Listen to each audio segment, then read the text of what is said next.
오늘 우리에게 주시는 하나님 말씀 신약 성경 에베소서 4장 7절 한 절 말씀입니다. 에베소서 4장 7절 한 절 말씀, 주신 하나님 말씀 제가 봉독해 올리겠습니다. 우리 각 사람에게 그리스도의 선물의 분량대로 은혜를 주셨나니 아멘. 자리에 앉으시기 바랍니다.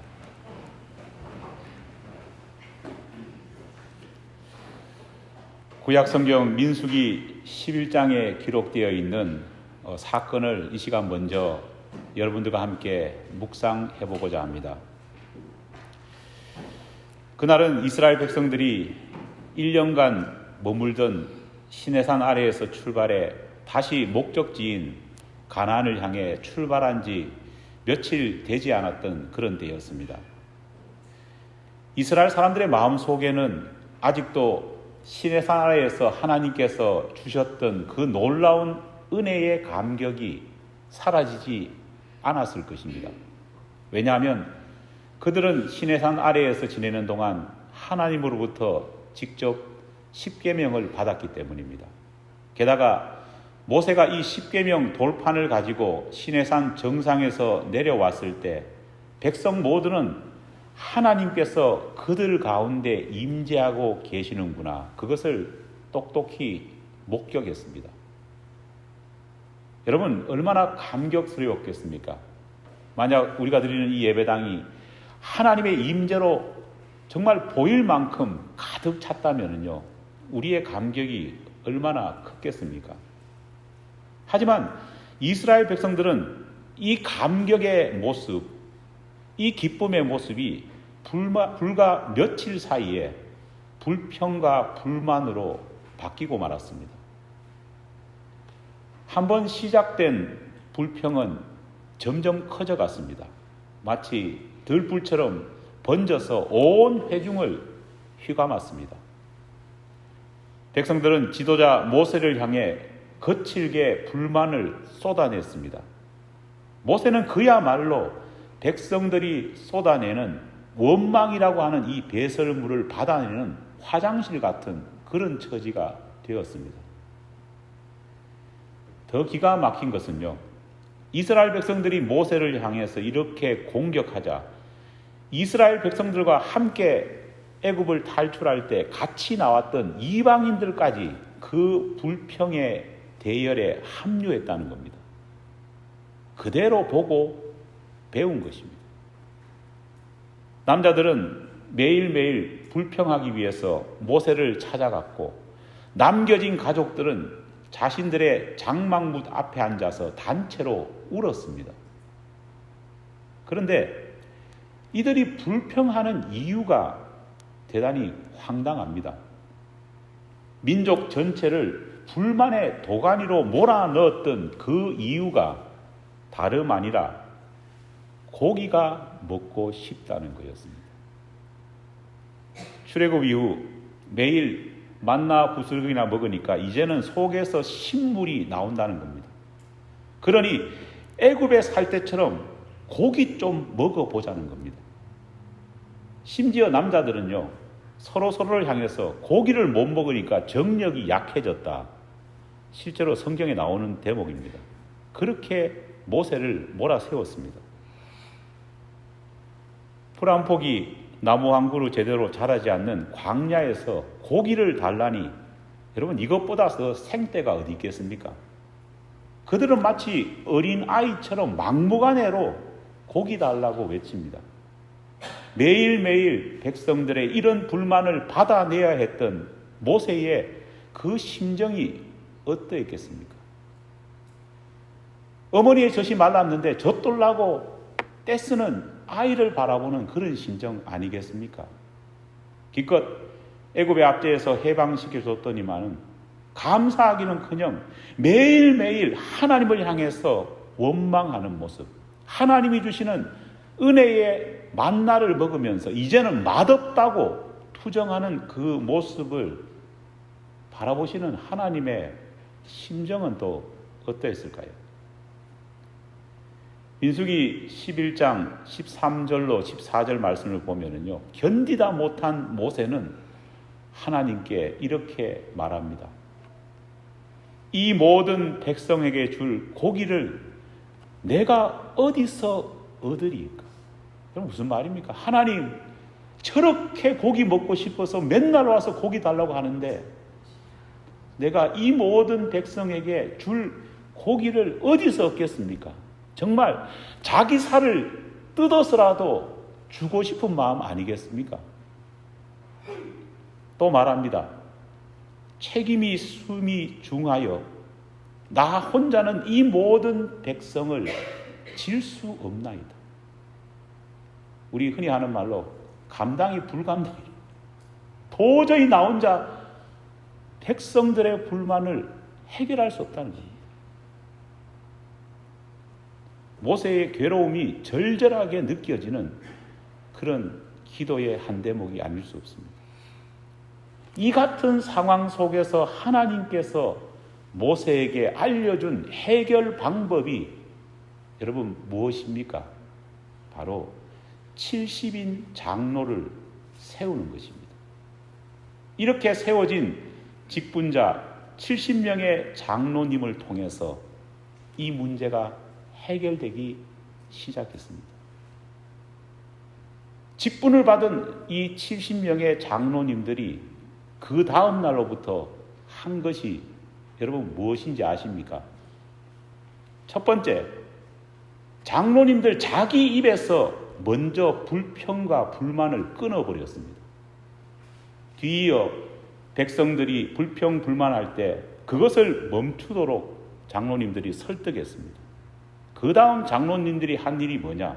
상처 입은 지도자 모세 곁에서 그를 위로했고 모세가 다시 힘을 회복할 수 있도록 든든한 바람막이가 되어 주었습니다.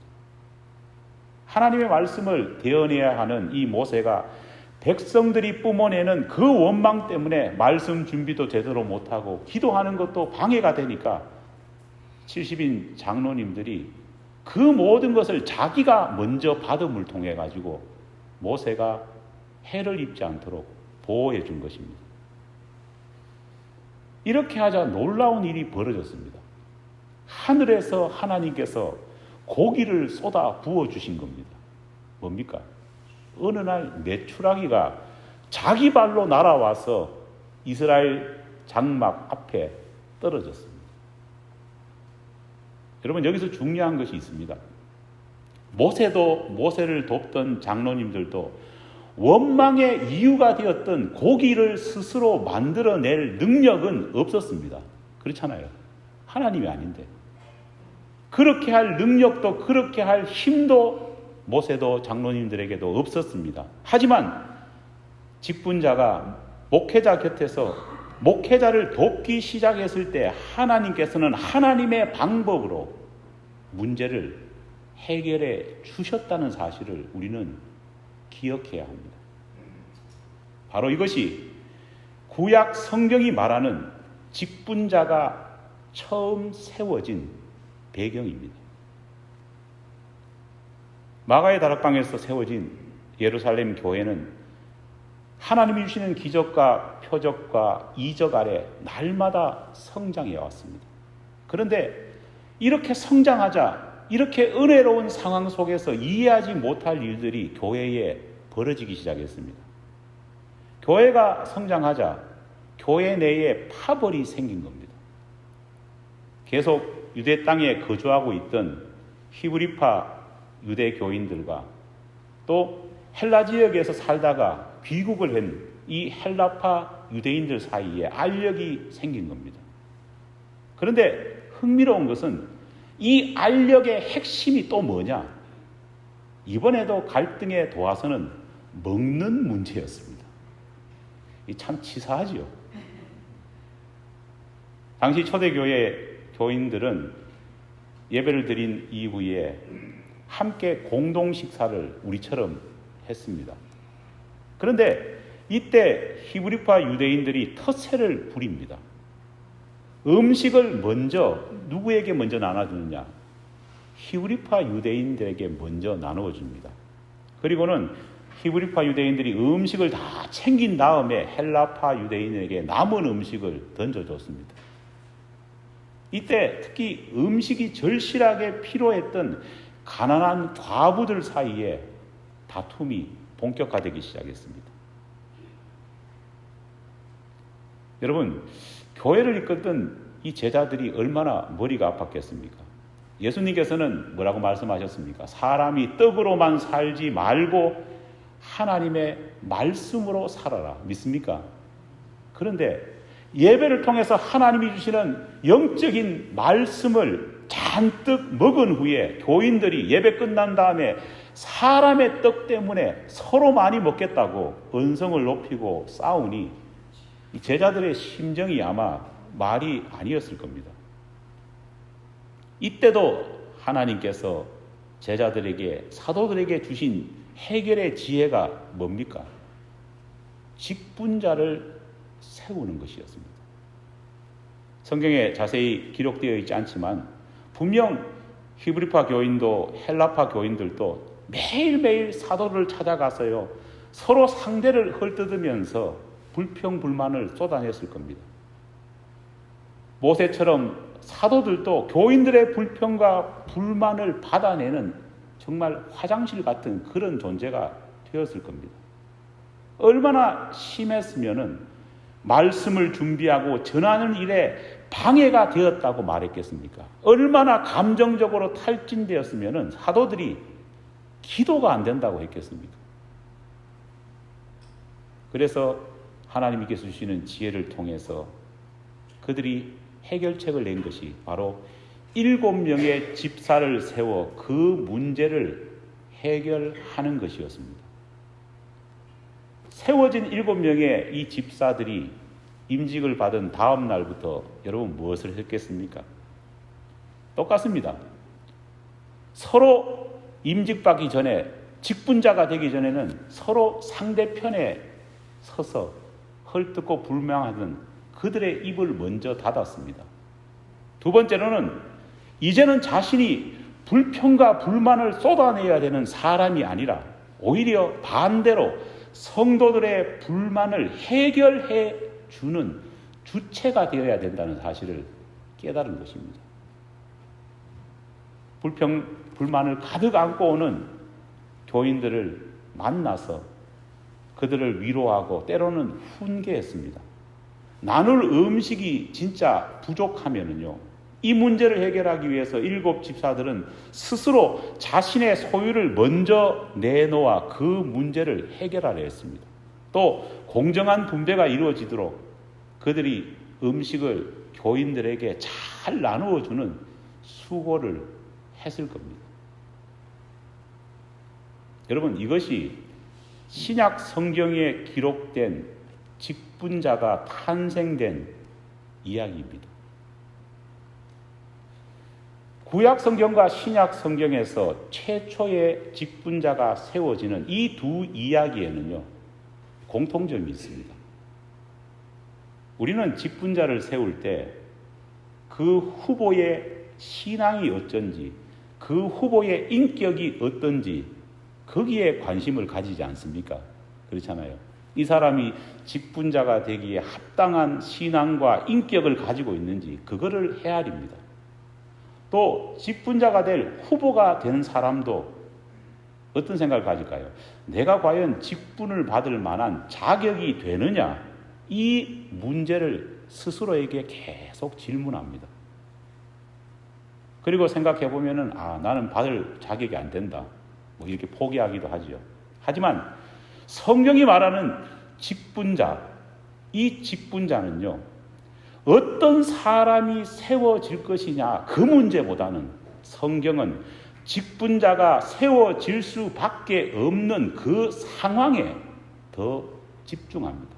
사람이 문제가 아니라 직분자가 교회에서 세워질 수밖에 없는 그 상황에 하나님께서는 더 집중하라 말씀하고 있습니다. 어려운 상황 속에 목회자를 도와 교회가 처한 어려움을 함께 헤쳐나갈 그 의지와 마음과 책임감이 있다면요, 누구라도 직분자가 될 수 있습니다. 하지만 이 마음이 없다면 직분자가 될 수 없습니다. 직분자는 목사가 세우는 것이 아니라 하나님이 하나님의 필요에 따라서 세웁니다. 주님이 만드신 공동체인 교회 안에서 주님이 원하시는 일을 하시기 위해 주님이 친히 택해서 세운 자리가 바로 직분입니다. 내가 하고 싶다고 할 수 있는 것도 아니고 내가 거부한다고 못하는 것도 아닌 그런 직임이 바로 직분입니다. 그래서 성경을 보면 직분을 맡게 된 사람, 맡은 자에 구할 것은 뭐라고요? 충성이라는 거예요. 맡은 자에 구할 것은 내가 이렇고 저렇고 평가하고 판단하는 것이 아니라 충성하라는 겁니다. 누구를 향한 충성입니까? 목사를 향한 충성도 아닙니다. 오직 하나님과 하나님의 교회를 향한 충성입니다.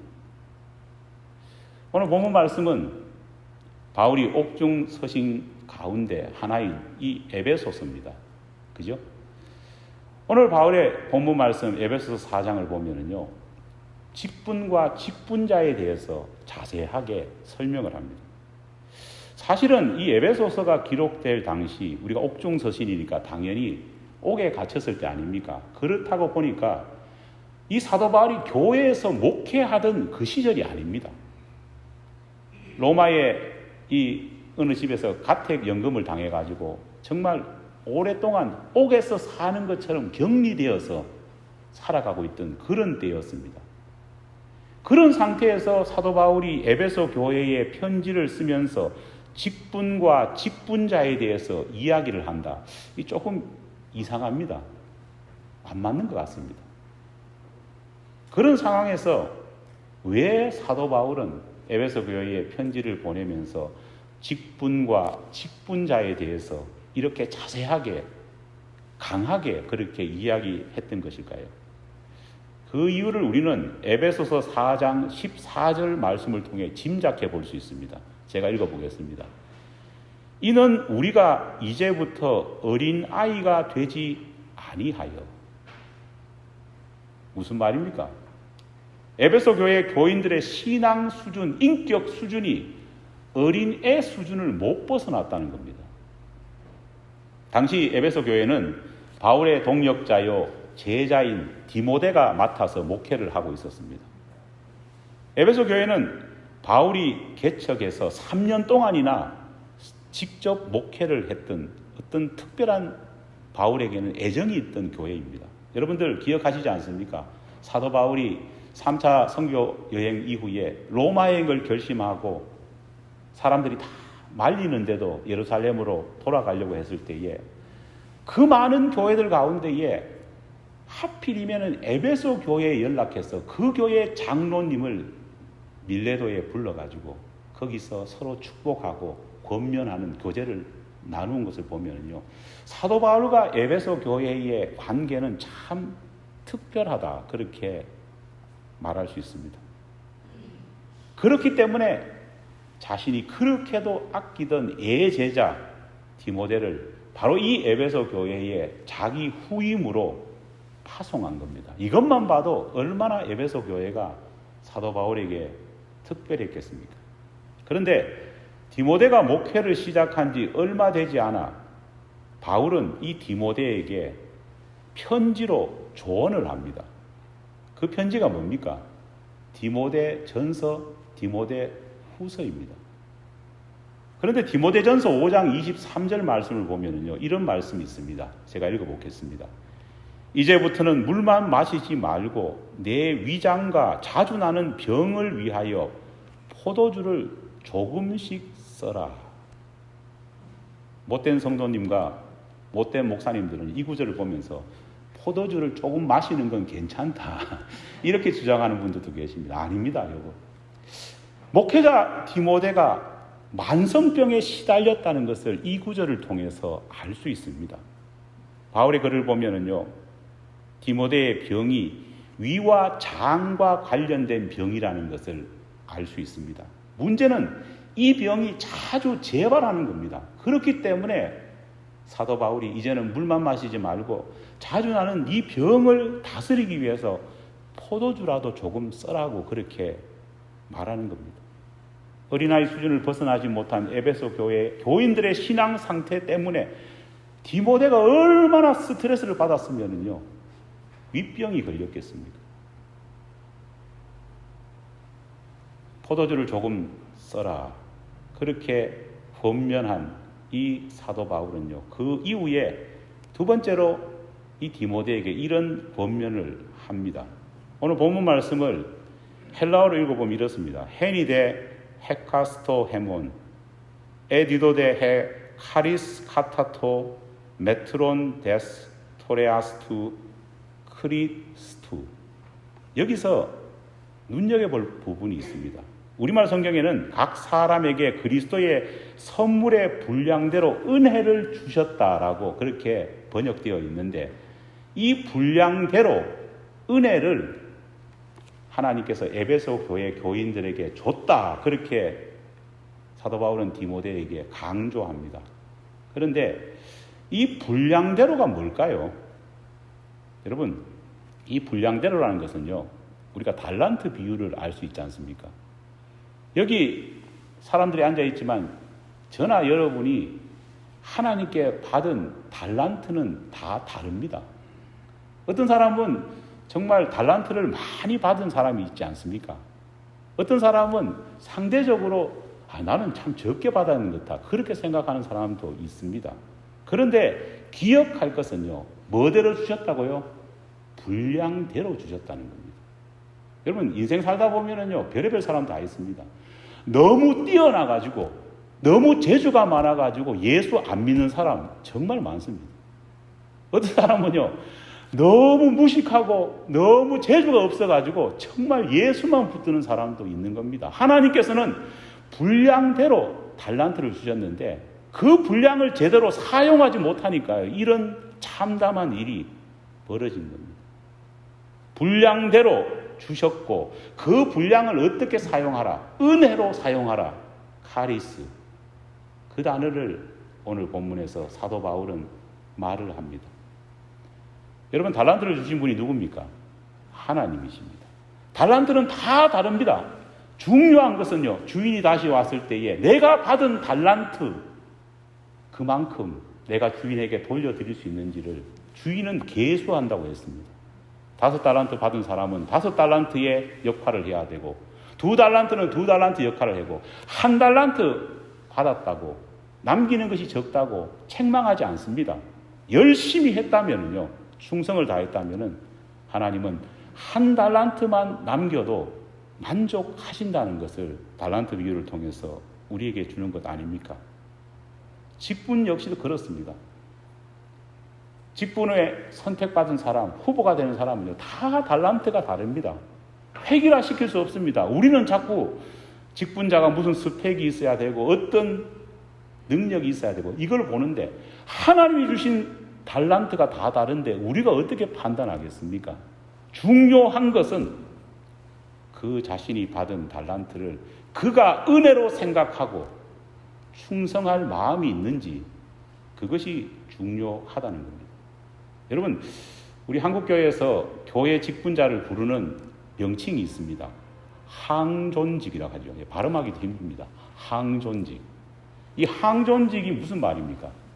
이거 한자잖아요, 그죠?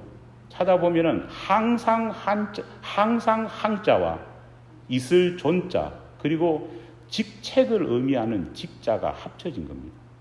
글자 그대로 받아들이면요, 항상 있어야 하는 직책이라는 말입니다.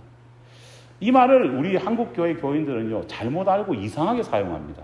여러분, 항존직이라 해가지고 이게 종신직이라는 말이 아닙니다. 항존직이라는 말을 하니까 끝까지 가야 된다는 그런 생각을 하는데 결코 아닙니다. 항존직이라는 말은 뭐냐? 칼빈의 가르침, 칼빈이 기독교 강요를 말하면서 그 가르침에서 이것이 나왔습니다. 무슨 말이냐면요, 성경에 보면은요, 주님의 몸된 교회 속에는 항상 직분자가 끊이지 않아야 된다, 그 말입니다. 주님의 몸된 교회라면은 직분자들이 계속해서 일어나야 된다, 그 말을 하고 있는 것입니다. 주의 몸된 교회에서는요, 직분자가 사라지지 말아야 된다. 계속해서 존재해야 된다. 그 의미입니다. 달란트를 받은 사람은 사장시키지 말고 직분을 받아서 그 직분을 계속 감당하면서 교회를 살려야 된다. 그런 의미입니다. 목회자를 위해서 짐을 나누어질 직분자는 항상 있어야 하고 늘 그것을 동경하고 자원하는 사람들이 교회 안에 넘쳐야지 교회가 교회된다는 그런 의미입니다. 안타깝게도 현대교회를 보면은 이게 거꾸로 가고 있습니다. 목회자를 도와 굳은 일을 마다하지 않겠다고 직분자가 항존직 계속 세워져야 되는데 이제는 굳은 일을 안 하려고 합니다. 교회를 위해서 자신을 희생하고 하나님의 은혜를 생각하면서 자랑스럽게 자기 자신을 내어놓는 그런 모습이 부담스러워졌습니다. 또 이상하게도 직분 받기 전에는 정말 열심히 사역했는데 오히려 직분을 받은 후에는요, 안 하려고 합니다. 마가의 다락방에서 성령님이 임하셨습니다. 성령 체험을 모든 사람이 했지 않습니까? 120여 명의 교인들이 성령을 체험했습니다. 성령을 체험하고 나서 바로 했던 것이 뭐냐? 어떤 사람들은 자꾸만 그 복음 전도하러 나갔다고 했는데 그보다 앞서서 했는 것이 있습니다. 그것은 바로 주님을 배반하고 자살하고 죽은 가룟 유다를 대신해 새로운 제자를 세우는 겁니다. 직분자를 세우는 겁니다. 구약시대 12지파의 전통을 이어받아 예수님께서는 12사도를 선택해 주셨지 않습니까? 그런데 이 12사도 가운데에 공식적으로 한 제자가 뻗나가서 그냥 나가버린 겁니다. 11명이 되었습니다. 그래서 완전체를 만들기 위해서 다시금 직분자를 세웠습니다. 그날 새로운 제자를 선택할 것을 성령님께서 강하게 감동 주시자 수제자였던 이 베드로가 직분자의 선택 기준에 대해서 명확하게 이야기를 합니다. 그런데 이 베드로가 새로 선임될 신임 제자의 기준을 두 가지를 들었습니다. 많이 들지도 않았습니다. 첫째가 뭡니까? 예수의 부활을 경험한 사람입니다. 믿음의 체험이 있고 분명한 신앙 고백이 있어야 된다는 의미입니다. 여러분, 충분히 납득이 갈 만한 이야기 아닙니까? 그런데 이보다 더 앞서서 말한 기준이 하나 있습니다. 그 기준이 뭡니까? 그것은 예수님과 그리고 주님과 함께 사역했던 제자들과 늘 함께 있었던 사람, 늘 함께 했던 사람이어야 된다. 그렇게 기준을 말했습니다. 이 말이 뭐냐니까요. 영적인 체험이나 멋진 신앙 고백보다 더 중요한 것이 바로 함께 늘 자리를 지킨 사람이어야 된다는 의미입니다. 이런 기준에 부합해서 사람을 천거해봐라 이렇게 말하니까요. 한 사람 뽑아야 되니까 복수로 이렇게 천거가 됩니다. 제일 먼저 추천받은 사람이 누굽니까? 바로 바사바라는 별명을 가진 요셉이라는 사람과 두 번째가 누굽니까? 마띠아였습니다. 먼저 추천된 요셉이라고 하는 본명을 가진 이 바사바라는 별명을 가진 이 사람은요, 대단히 유명한 사람이었습니다. 여러분, 바사바라는 뜻이 어떤 뜻입니까? 의로운 자라는 말입니다. 오늘 찬양에 나왔지만 의로운 자라, 너무 좋지 않습니까?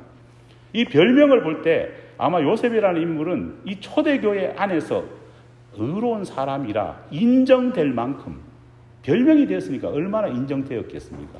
그 정도의 사람이었습니다. 두 번째로 추천된 인물 마띠아는요, 어떤 사람이냐? 별명이 없습니다. 존재감이 없다는 겁니다. 투표를 한다면요, 누가 될까요? 분위기상으로 의로운 사람이라 별명을 가진 이 요셉이 예수님의 제자가 되지 않겠습니까? 아니, 굳이 베드로가 2명 나왔을 때 우리 의로운 사람 이 요셉을 예수의 세제자로 삼읍시다. 그렇게 말하면 누가 거기에 대해서 뭐라 하겠습니까? 분위기상으로는 아무도 거기에 대해서 이의를 제기할 수 없습니다. 하지만 베드로는 그렇게 하지 않고 제비 뽑기를 했습니다. 투표한 겁니다. 왜냐? 나의 결정이 아니라, 우리 인간의 결정이 아니라 하나님께 결정권을 맡겨야 된다 생각했기 때문입니다.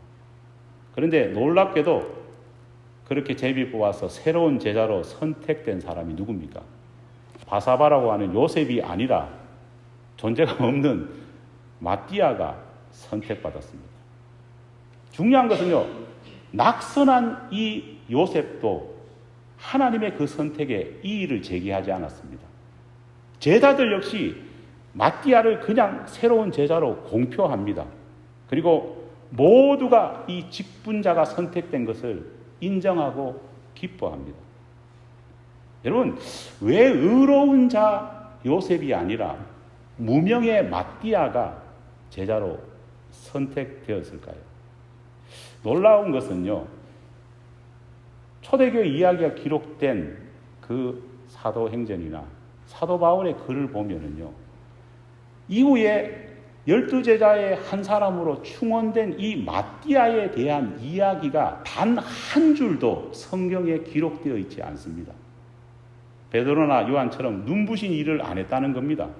나중에 세워진 사도가 아니고 일반 집사들에 대한 이야기는 그래도 나오는데 이 마띠아에 대한 이야기는 한 줄도 없습니다. 여러분, 과연 이 마띠아는 뭘 했을까요? 하나님께서 왜 이런 사람을 새로운 제자로 선택하셨을까요? 우리가 주목해 봐야 할 것은 마띠아는 가룟 유다에 의해 만들어진 빈 자리를 채우기 위해 택함받은 직분자라는 겁니다. 그렇기 때문에 베드로가 기준에 정했던 말이 뭡니까? 늘 예수와 함께, 늘 제자들 곁에서 자리를 지켰던 사람이 되어야 된다. 그렇게 말을 하는 겁니다. 여러분, 제자로 선택된 다음에 마띠아는 뭘 했느냐? 늘 항상 하나님이 원하는 자리, 제자들과 함께 하는 자리를 지켰던 겁니다. 그는 가룟 유다가 만든 빈 자리를 채웠고 제자들과 교회에 빈 곳이 있으면 거기에 자기 몸을 두었습니다. 전승에 따르면요, 마띠아는 항상 높은 자리, 대접받는 자리에 앉지 않았다고 합니다. 어디 가면은요, 좋은 자리는 먼저 싹 다 차지하면 나쁜 자리는 비어 있지 않습니까? 마띠아는 아무도 안 앉으려고 하는 그 자리만 골라가서 앉았다고 합니다. 왜냐? 나의 사명은 빈 자리를 채우는 거다. 마띠아는 희생해야 할 상황, 손해봐야 될 그런 상황이 되면 늘 아무도 하지 않으려는 그 자리를 묵묵히 채웠다고 합니다. 그는 이름도 빛도 없이 섬겼지만은 하나님께서는 아무도 하지 않으려고 하는 그 빈자리를 채우는 그의 모습을 아름답게 보셨습니다. 우리 실제로 예수님의 제자들은 요한을 제외하고는, 또 죽은 가룟 유다를 제외하고는요, 다 주님의 명령대로 땅 끝까지 흩어져서 복음을 전했고 다 순교했습니다. 땅 끝까지 흩어질 때에 이 제자들이 자기가 가고 싶은 데를 다 선점했을 거 아닙니까? 그렇죠? 그런데 이 흩어질 때에 우리 마띠아는 어디로 갔느냐? 여러분, 어디로 갔겠어요? 이디오피아로 갑니다. 여러분, 이디오피아가 그때는 어려웠습니다. 왜냐? 이 당시에 교회를 가장 괴롭히던 사람이 누구였을까요? 유대인이었습니다. 이디오피아는 과거에 악슌 왕국이라는 곳이 있었는데 이곳이 유대인들이 많았습니다. 왜 그랬냐 하니까 이 악슌 왕국이 솔로몬 시대에 멀리서 공주님이, 왕이 와가지고 로맨스를 있었지 않습니까? 그죠? 스바의 여왕. 그 스바의 여왕, 스바가 악슌 왕국이고 이디오피아입니다. 이후에는요, 그 아들은 솔로몬의 아들이라고 자기 자신이 이야기하고 다녔습니다. 그리고 나라 전체를 종교를 뭘로 바꿨느냐? 유대교로 바꿨습니다. 지금도 이 이디오피아에는 유대인들이 많이 살고 있습니다. 그런 곳에 전도하는 것은요, 너무너무 힘들지 않겠습니까? 차라리 유대인들이 없는 곳을 가서 전도하는 게 쉽지 유대인들의 본산에 가서 전도를 한다. 아무도 안 가려고 했을 겁니다. 정말 미친 짓이죠. 안 가려고 했던 그 자리에 누가 갔느냐? 마띠아가 갔습니다. 왜냐? 빈자리를 채워야 하기 때문입니다. 여러분, 이제 12월 둘째 주가 되면은 직분자를 뽑는 투표를 할 겁니다. 누가 뽑히는지 저도 모릅니다. 뽑히실지 안 뽑히실지도 저도 모릅니다. 하지만은 오늘부터 몇 차례에 걸쳐서 주일마다 직분자에 대해서 한번 생각해 보려고 합니다. 직분을 받으실 분도 생각해야 되고 이미 직분을 가진 자도 내가 직분을 잘 감당하고 있는지도 돌아와야 되지 않겠습니까? 가장 먼저 직분자가 해야 될 일이 무엇일까요? 그것은 목회자를 돕는 것입니다. 두 번째는 빈 공간, 빈 자리를 채우는 것이 직분자가 해야 되는 일입니다. 어떤 사람이 직분자가 되는 것을 하나님이 원하실까요? 항상 그 자리를 채울 수 있는 사람, 뭔가 달란트가 부족하다고 할지라도 맡겨진 그 자리에서 최선을 다하며 빈 공간을 메울 수 있는 사람이 하나님의 교회에 필요한 바로 직분자, 하나님이 원하는 직분자임을 우리가 잊어서는 안 될 것입니다. 이번 권사 선거를 통해 가지고 저는 마띠아와 같은 오리지널 직분자가 많이 나오기를 바라고, 여러분 모두도 직분을 가지신 모든 분들도 마띠아가 보여준 직분자로서의 모습을 확인하는 여러분 모두가 되기를 간절히 축원합니다.